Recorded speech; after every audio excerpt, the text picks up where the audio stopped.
Good afternoon. I'm John Hart, the co-founder of C3 Solutions, the Conservative Coalition for Climate Solutions.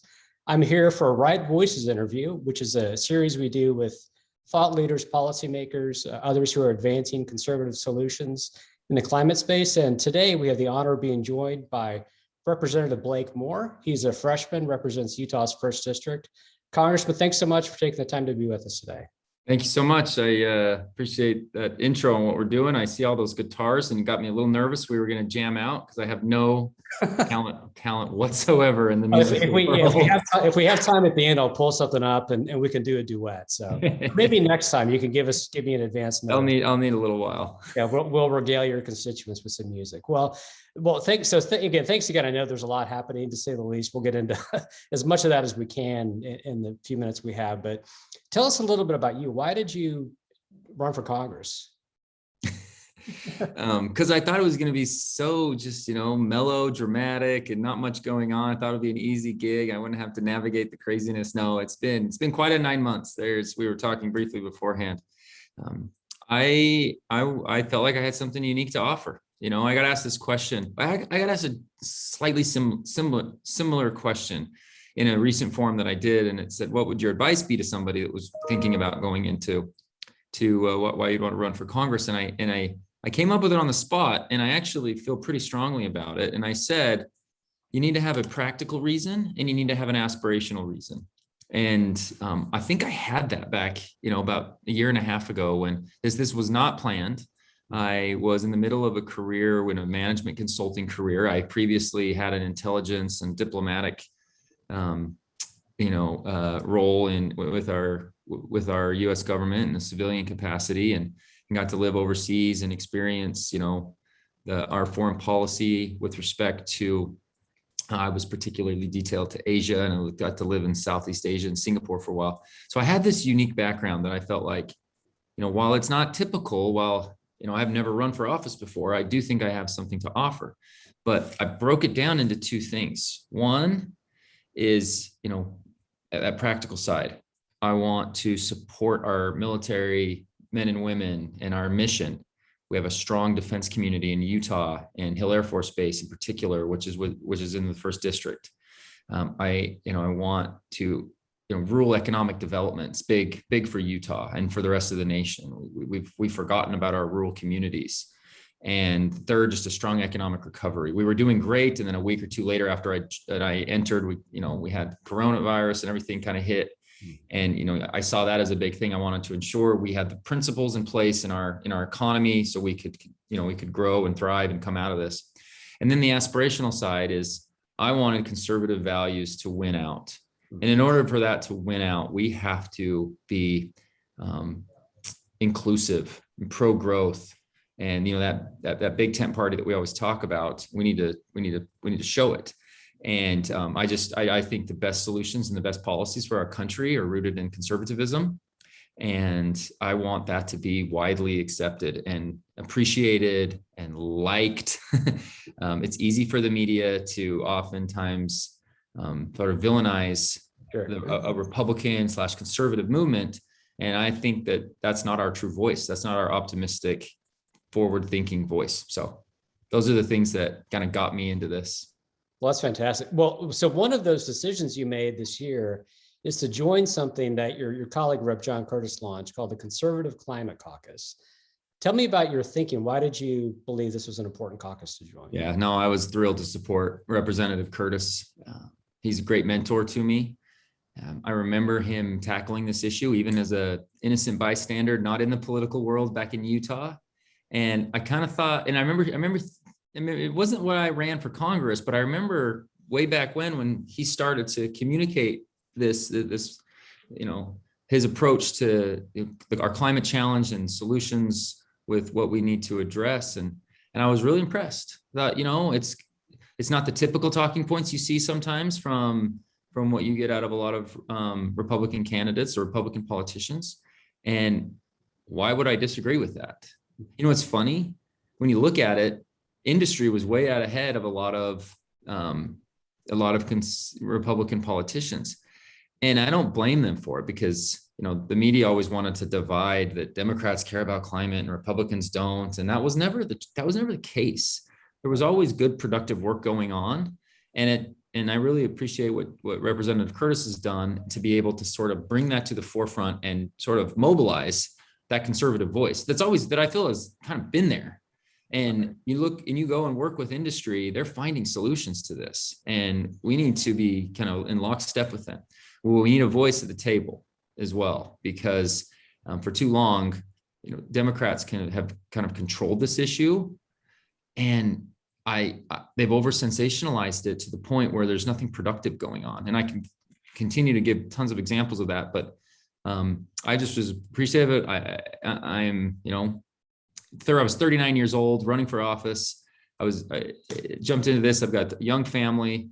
Utahns care deeply about our environment. They care deeply about our beautiful landscapes. And this doesn't have to be such a political issue. We can actually, find more common ground than what we have been doing in the past. Yeah, that's fantastic. That sounds a lot like our origin story, just to quickly go through that. So my co-founder, Drew Bond, who's the president of C3 Solutions, he worked on the Hill as well. I spent about 15 years on the Hill, mostly for Senator Tom Coburn. And Drew worked for Ed Fulner, but he's also an entrepreneur, started a solar company. So when I bought a farm, so I live about an hour outside of DC. I'm sitting on 62 acres, have a great life, great lifestyle. Oh, sounds so much better than my tiny little apartment on Capitol Hill, I'll be honest. Well, you're welcome. You're welcome to come out. You can work out here as much as you want. But when I bought Drew out, we were kind of had this chuckle, because here I am, a very conservative guy, former Coburn comms director. He worked for Heritage. He has a solar company. And we thought, gosh, if only the left could see what we're up to, these two right wingers talking about solar on my sustainable farm. But to your point, is we realize we're not outliers. We're very similar to what a lot of farmers and ranchers, conservatives, conservation's in our DNA. And I think what we've learned is that members like you and your constituents are part of the mainstream. But one of the arguments we get back a lot is, as soon as, if you're a conservative, and we very consciously link the words conservative and climate in the same sentence, just as you all did with your caucus, because the argument we're making is this is what you should run toward, not run from. Yeah. But the pushback we get is, well, as soon as you talk about climate, you're just giving credit to the other side. You're somehow facilitating, enabling socialism. How do you respond? Do you get that criticism, and how do you respond to those questions that people have? I don't want to say I don't get that criticism, because I know that criticism's out there, and that's real. But I would go back to who's, if I get a chance to really explain it with folks, I will say, what have we been doing in the US for the last decade or two? We've been finding ways to reduce our emissions, and we do this better than anywhere. And that has not just been, a Democrat push. Right. So by engaging on this is in no way, in fact, I'm almost a little taken back. I've never been sort of pushed on. I'm just giving credibility to them. Yeah. Because I get a chance to own this message. Right. I'm not putting my head in the sand. That if you want to have, you can't be on the menu, basically, right? Seat at the table, not on the menu. You're there at the table, right? And so while that's a little colloquial, like that's the true essence of what we need to be doing. My constituents so far have really responded well to my approach, and that's how we have to come and sort of take back and own the message and own the solutions. Because if it's the Democrat solutions will ultimately be what we saw with President Biden recently, that, oh no, gas prices are going up, that's going to hurt me politically, let's ask OPEC for more oil. Right. Like, I was just stunned by that. I would have assumed that they would have rather died on that hill than to have done that. We do this better if we were willing to invest in American ingenuity, technology, stuff that industry's already been doing, and like as a free market, capitalist embracing individual, like that's where the solutions will ultimately land. Or otherwise, we're going to spend trillions of dollars, which is what's being proposed now, for another Solyndra debacle. Right. But if I mean, I'm seeing solar on rooftops everywhere I go. Celebrate it. I meet with our own energy or our power companies in Utah, and the amount of renewables that they're able to put into their portfolio is very encouraging. And the timeline and the plan that they have, I want to build policies that will, initiate that. So as long as I get a chance to sort of talk people through my approach, I don't ever have that problem of saying I'm giving credence to the Green New Deal or anything like that.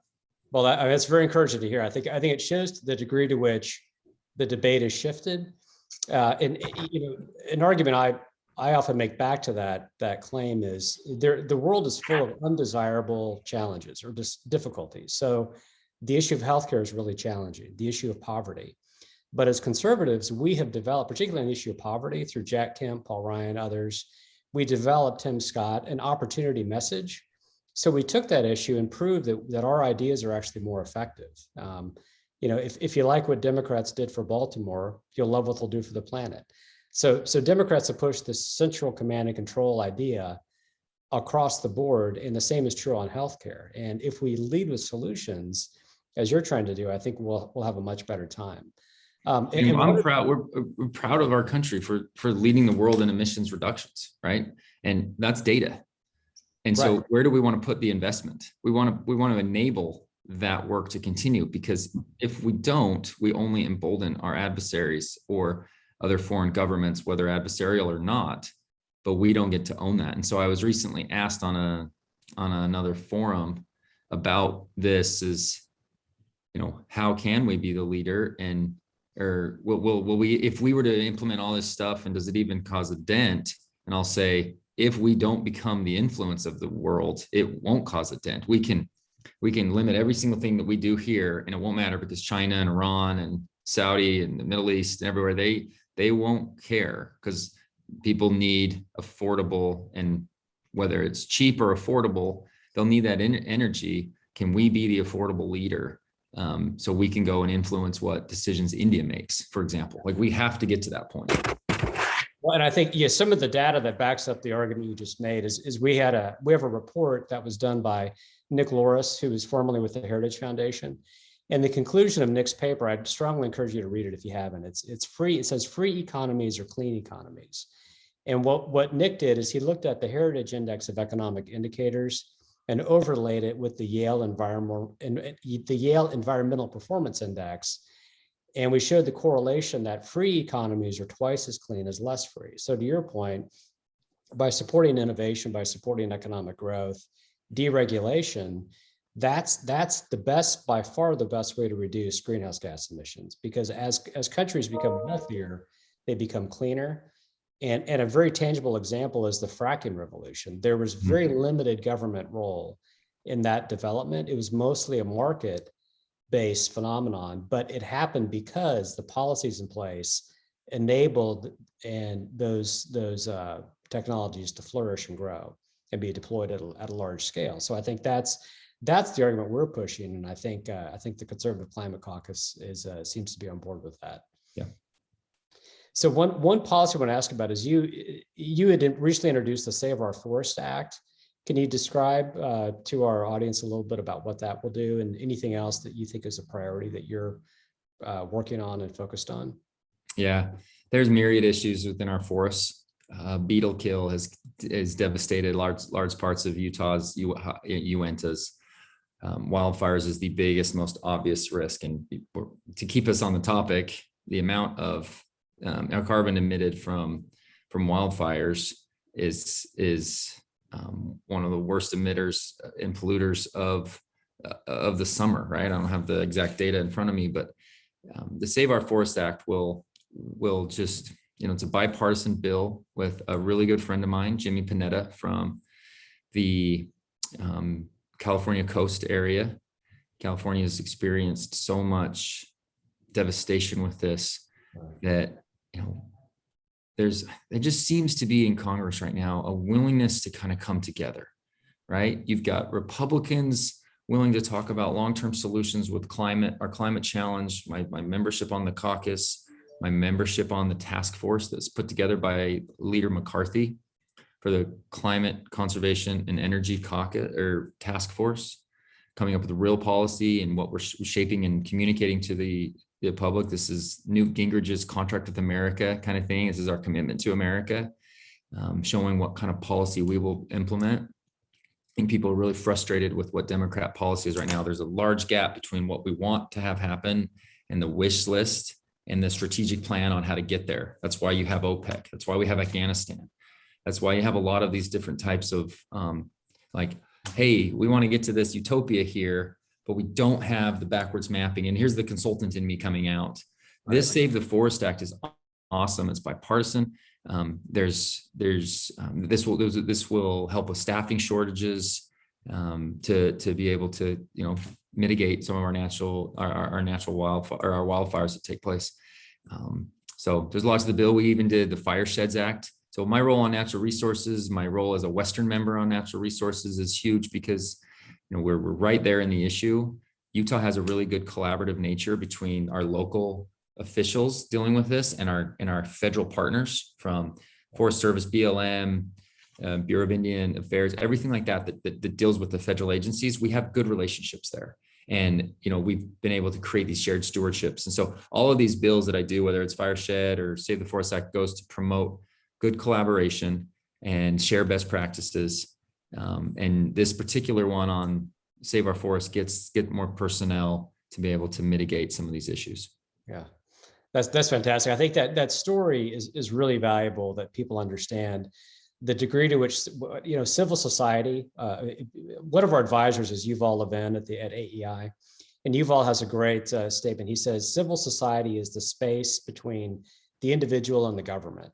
And most of life actually happens there, whether it's family, churches, community groups, business, and these collaborations as well at the state, federal, or state and local level are really important. So I appreciate you highlighting that. And I did something similar on my own land. I've got the emerald ash borer has devastated ash trees, in the mid-Atlantic, in Ohio especially. So I just planted over 1,000 trees, but I call it a private property owner, public partnership, where it was myself working with the state, with a forester, very hands-on, very collaborative. And these things happen all over the country, but we often don't hear about it. So, well, look at our Forest Tech Improvement, or our Forest Tech Act. That's the Tech Improvement Act. That actually implements technology for reforestation efforts, even leveraging drones to identify, to do some seeding that goes on, mapping out where we can bolster that, should be able to reforest a lot of our areas. It's a private sector, embracing the private sector solution on how we go about, solving some of these. Because we do, I push my team, let's not talk about this. Let's be solution oriented. What type of legislation what outcomes will they create? So there's good ideas. Getting it through Congress is always fun. We've had a lot of success with some of this though already in the Natural Resources Committee, and hope to do more. So just a couple minutes we have left. As you know, the UN Climate Conference is coming up. You've touched on some of the international issues. You have a deep background on that. I also lived and worked overseas, did development in the former Yugoslavia. So I have a passion for what American leadership in the world can look like. It sounds like you have a lot of firsthand experience. Do you see an opportunity for Republicans to articulate what does an international climate agenda look like, and how can we advance economic freedom at a time when our allies feel burned, frankly, from Afghanistan? Do you see this as an issue where we can rehabilitate some of our alliances and leadership overseas? Our French ambassador to the U.S. just was recalled. It's not a good time. We do not have a solid foreign policy outlook right now. And I care deeply about that. And unprovoked, I mentioned it at the first of this interview on how I have unique experience in that and would love to, try to make that a part of my approach. I'm on Armed Services Committee. Foreign Affairs is near and dear to my heart as well. And I have many concerns. So we need to make sure that our allies know that we have their back and that we're going to be more strategic. I mentioned the French issue, like we have to be the America that can make a really solid deal, submarine nuclear deterrence with Australia, and still look at what we're doing with France and offer them some type of revenue opportunities to compensate for what we took away from them. I mean, like, to let it get to the point like this where they recalled everything and there was an enormous amount of frustration, like that's just like, those are our allies, and we have to make sure that those countries, are with us. And we don't have that right now as much, and we need to bolster that. So we need to, South China Sea is going to be the big, and I'm getting a little geopolitical here. Sorry. I know we're talking climate. This is a geopolitical issue. Yeah. So it's really important that we talk about it in those terms, because the argument I make is, look, carbon does not ask for a visa before it crosses borders. Yeah. You can't build a wall around the United States to keep the carbon out. So we're going to need leverage. Yeah. We're going to need leverage to be able to say, look, if we're going to go after and tackle this climate issue, like China, you got to do your part. Russia, you got to do your part. We can't limit what we're doing and then say Gazprom is okay, right? Like, I'm talking pipeline, right? We have to be able to have, so we need to shore up our relationships in the South China Sea. We need to make sure that China doesn't have just this ability to go in and build infrastructure everywhere they go. Afghanistan might be the next place that they go and just strip mine like crazy, and they will never do it with the type of labor standards and respect for the environment like we will. We need to make sure that we're a global superpower. We need solid relationships in the international community to get out ahead of that issue. Right now, financially, we're not a country with a large sovereign wealth fund. We still have a significant amount of assets, and we're still the global leader, but our debt is growing so rapidly, it will limit what we can leverage on other countries to get them on board with potential climate solutions. A G7 summit here, G20 summit there, like it's not going to be, those are talking heads for the most part. We need to be the superpower. We need to come up with the right policies that we can influence other countries. And so our allies are hugely important. Right. We need to hold China accountable for what's taking place with COVID, and quit playing political games. Right. Those organizations like World Health, we can't let them have so much control over appeasing China in this, and we've got to be able to assume that superpower role. Yeah, well, that's fantastic. I look forward to watching what the Climate Caucus does on that front, because it's the big front and a very important issue. So yeah, and I'm looking in addition to the caucus, the task force. I want to get real, policies. I work closely with lots of firms. So C3 Solutions is great. Like, we want to be thoughtful of what our future looks like. What can we accomplish? And the way we address statistics is oftentimes, oh, let's just go net zero by this date. And like, well, how are we going to get there? And like, that's not the goal. We need to, how much carbon is a potential sequester opportunity? And let's measure that and see what we can do to continue on with the strong trajectory that we've already had. And that was what I loved about my comments at the Conservative Climate Caucus kind of launch. I said, yeah, we're launching today and we've organized, and my good friend, Representative Curtis has really done an excellent thing here, but we have been doing this work for some time. And, let's not lose sight of the fact that we've already had a lot of wins, and they've been led by, a conservative push. Yeah, that's a great point. Well, it's one thing to virtue signal and quote, set targets, but hitting targets is what people want. And I think we already have a record of hitting the target. So that's a great insight. Yep. So last question, I know you're short on time. What's going to happen in the House? There's a lot of issues coming to a head. Before we jumped on, I was, joking, as a former Hill staffer, it felt like watching a car crash in slow motion sometimes up there. But this seems like a multi-car pileup with the debt limit, CR, infrastructure, the big reconciliation bill. Where do you see things heading the next week and month? Well, it's Friday, and we're told infrastructure will be on the House floor on Monday. They're hearing conflicting reports on it. This is the problem. Why can't we show up and vote on an infrastructure bill? And why can't we show up and vote on, I know that when you have the House, White House, and Senate, and our Republican Party should have never lost the Georgia Senate, right? Which we shouldn't be in this situation. And so if we had a more balanced government, we would, the narrow margins, we could bring actually more common sense solutions together. But now that the Democrats have the trifecta, House, White House, and Senate, this is why you have so much turmoil, is because they are putting their members on the plank. They are putting those, and they're good friends of mine. I could name them, I won't, but they're good, members that don't want to look, that look at this massive amount of spending and know that it will cause inflation and it'll be a tax on the middle class, even though they're trying to sell it in a different way. It's all just kind of coming together. So when you have all that majority power, even though the margins are razor thin, it causes a lot of drama. And that's what you're seeing. And so they're trying to use infrastructure to get reconciliation passed, and they need reconciliation to be identified before. I think there'll be a vote on infrastructure early next week.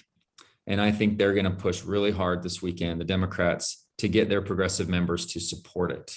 We're watching it closely.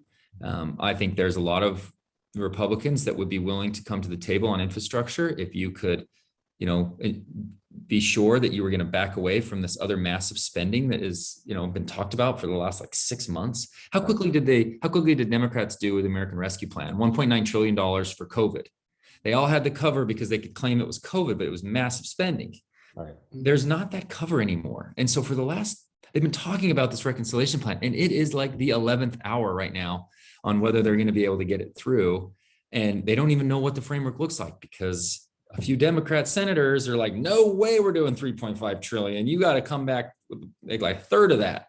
And then they're like, no, 3.5 trillion is the floor. We got to get up to 6. I mean, I'm just like, whoa, what? Yeah, right. It's a compromise to go to 3.5. Yeah, exactly. So you're going to see it's going to be, you won't see as much Republican support on the infrastructure because all those games that are being played.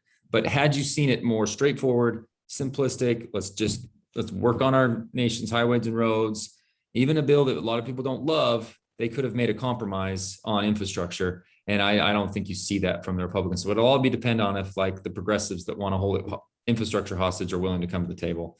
And then there will be a reconciliation package. The debt limit that they passed through tied to the CR will not pass the Senate. I think they're not budging on that. So we'll see. And I support that. And Republicans sometimes pass a debt limit, and Democrats sometimes pass it. And sometimes it's bipartisan. It's all about whatever levers need to be pulled at that time in the political environment that exists. And that's why we need to readdress the whole concept of a debt limit and move to debt to GDP targets. Mm-hmm. If we had debt to GDP ratio targets that we could say, here's where we want to be, then we give our budgeteers a little more clarity on, okay, so we can find areas to reform here, maybe some spending cuts. We maybe need to raise revenues in this area. Like, you can do that with debt to GDP targets, in my opinion. Now, I know I'm the young idealistic newcomer to Congress, and maybe in 10 years, I'll be the old curmudgeon sort of like, nothing's going to work in this place. But until then, that's what I would love to see. Let me urge you, don't lose that edge and optimism, because that's, oftentimes. If I do, I don't need to be back here. The people who are new make a difference. And I'll just nerd out for a second on debt to GDP. So my former boss, Tom Coburn, was on the Simpson Bowles debt committee. Yeah. We spent hours with economists like Reinhart and Rogoff, who wrote the book This Time Is Different.